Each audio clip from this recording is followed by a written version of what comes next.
કે મારી સહજ રૂચિ જ એવી છે કે જેટલું નિર્માણ કરીએ બધું જ દેવના તાબાનું જ નિર્માણ કરવું છે.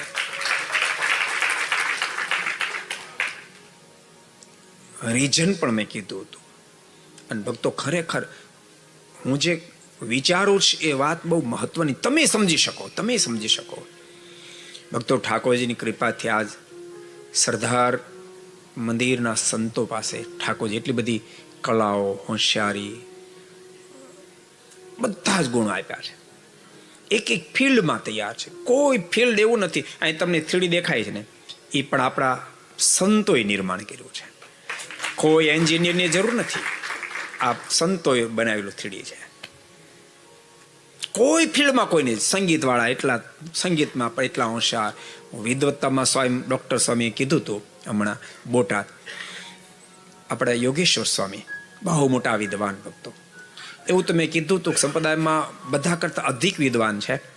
પણ સ્વામીએ જે વાત બતાવી મહત્વની, એક શિક્ષાપત્રી 212 શ્લોકની શિક્ષાપત્રી ઉપર 1600 પાનામાં ભાષ્ય સંસ્કૃતમાં લખ્યું. 1600 પાનામાં એ ભાષ્ય સ્વામી કહેતા હતા કે શંકરાચાર્યજી,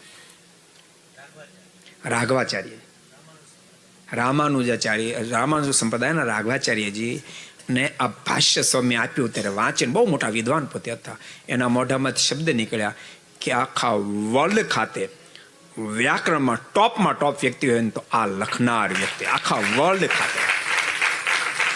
એવા સંસ્કૃતના વિદ્વાન સંતો આપ્યા છે. બીજા પણ આપણે ત્યાં સંસ્કૃતના વિદ્વાન બહુ સંતો છે. યોગેશ્વર સ્વામી છે, આનંદ સ્વામી છે, ક્ષમાસાગર સ્વામી, ભક્તવત્સલ, પ્રેમવત્સલ સ્વામી, સ્નેહસાગર સ્વામી, બધા બહુ મોટા વિદ્વાન સંતો છે. એટલે બધી જ બાબતમાં ઇંગ્લિશમાં પણ એટલા તૈયાર આપણી પાસે સંતો છે, બધી ભાષામાં તૈયાર છે.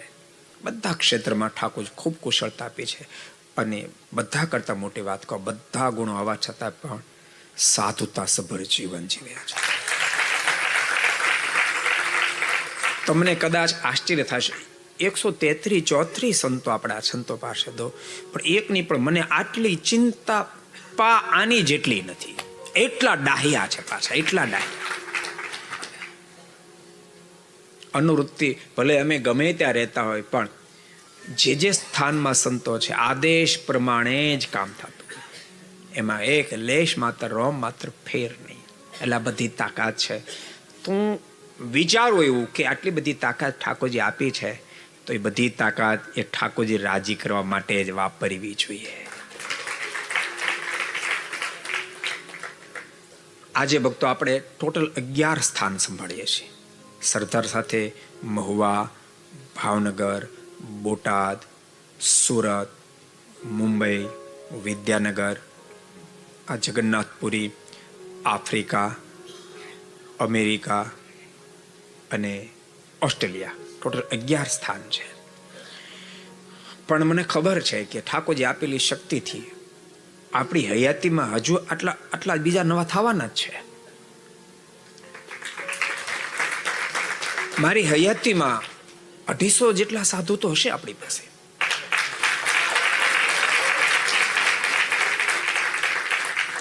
આપણે તો જિંદગીમાં કોઈ સંકલ્પ નથી થવાનો, મૂળ સંપ્રદાયની બહાર પગ મૂકવાનો કોઈ સંકલ્પ ન થાય. ઠાકોરજીની કૃપા. જો ભાઈ યાદ રાખજો, તમે હો કે અમે હોય, ક્યારેક માન અપમાન એ બધું તો ચાલે જ રાખવાનું. અને એ થકી બહાર નીકળીએ ને ત્યારે જ પરમાત્માને આપણે રાજી કરી શકીએ. મારા પછી મારા સ્થાને આવશે, એ બીજા એટલા સ્થાનો નિર્માણ કરશે. એ કદાચ 500 સાધુ સુધી પહોંચાડે. હું તો એ ત્યાં સુધી વિચારું કે આ તમે બધા અમે કહીએ ને તમે લાખો કરોડોના ડોનેશનો કરો છો, એ ક્યાં ભાવથી કરો છો? અમે દાન કરીએ, ઠાકોરજી રાજી થાય, સંતો રાજી થાય, મૂળ સંપ્રદાય મજબૂત થાય, જેથી કરીને બહુ બધા લોકો મોક્ષના પથ ઉપર ચાલી શકે. આવા ભાવથી તમે આપો છો. પણ માનો કે 20-25 સ્થાન હોય, જબરજસ્ત સ્થાનો હોય, અને ક્યારેક અપમાન થાય, 20-40 સ્થાનો હોય, અપમાન થાય, અને એની પાસે 400-500 સાધુ હોય, તે દાડે અપમાન ક્યારેક સહન ન થાય, ત્યાં મનમાં એમ થાય કે આ કોણ સહન કરે, હાલો ને હાલ્યા જાય નથી. એ માની સંપ્રદાય છોડી જે હાલ્યો જાય ને, તે દાડે બધા સ્થાન ભેગો લેતો જાય. તે દાડે લાખો કરોડોનું દાન હરિભક્તોએ મૂળ સંપ્રદાયની સદ્ધરતા માટે આપ્યું, એ બધું એનું ફેલ થઈ જાય, આમાંથી બંધ થાય. એ આપણે તો સંકલ્પ પરંપરામાં પણ એ બંધ ન થાય એટલા માટે બહુ સાવધાન છું. એટલા માટે હું જાહેરમાં કહું છું, લાઈવ જાય છે. એટલા માટે હું બધા સ્થાન તાબાના કરવા માંગુ છું. ભલે એ સ્થાનનું સંચાલન આપણે કરતા હશું, કારણ કે સંચાલન સ્થાનનું વ્યવસ્થિત સંતો કરે તો બહુ સમાસ થાય, માટે સંચાલન કરશું. પણ મિલકતો એક દેવની તાબાની કરવી, કે જેથી કરીને ભવિષ્યમાં કોઈ દી સંકલ્પ ન થાય, બંધ કરવાનો સંકલ્પ ન થાય. અને સંકલ્પ થાય ને તો એની ભેગું એક પણ સ્થાન જાય નહીં. હરિભક્તો એ પરસેવો પાડીને જે ધન સંપત્તિ આપી છે, કાંતિભાઈ ખોટી વાત છે કાંઈ? ધન સંપત્તિ આપી છે, એ ધન સંપત્તિ નિષ્ફળ ન જાય. એ પરમાત્માની પ્રસન્નતા માટે કામ લાગે. એટલા માટે એક સ્થાન આપણે તાબાને કરીએ છીએ. જગન્નાથપુરી પણ વડતાલવાસી લક્ષ્મણ દેવના તાબાનું જ થશે.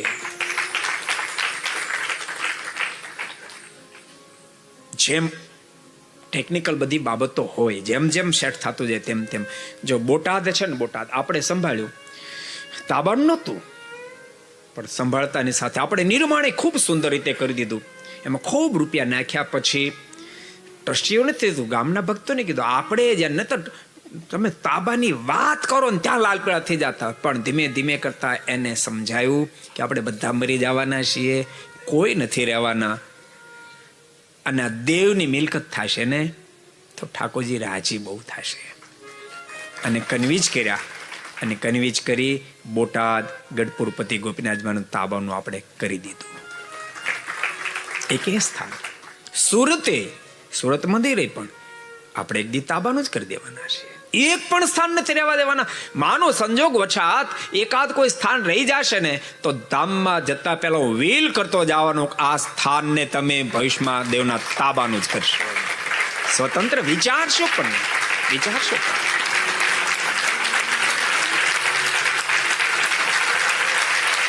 એટલે અહીંયા બે સાંભળે ને કહું, ઘેરે બે સાંભળે ને કહું છું, ભક્તો અહીં બહુ મોટું નિર્માણ કરી રહ્યા છે. ઠાકોરજીને આપ્યું હોય, જરૂર તમે આમાં મદદ થાજો, મારી તમને બધાને ભલામણ છે.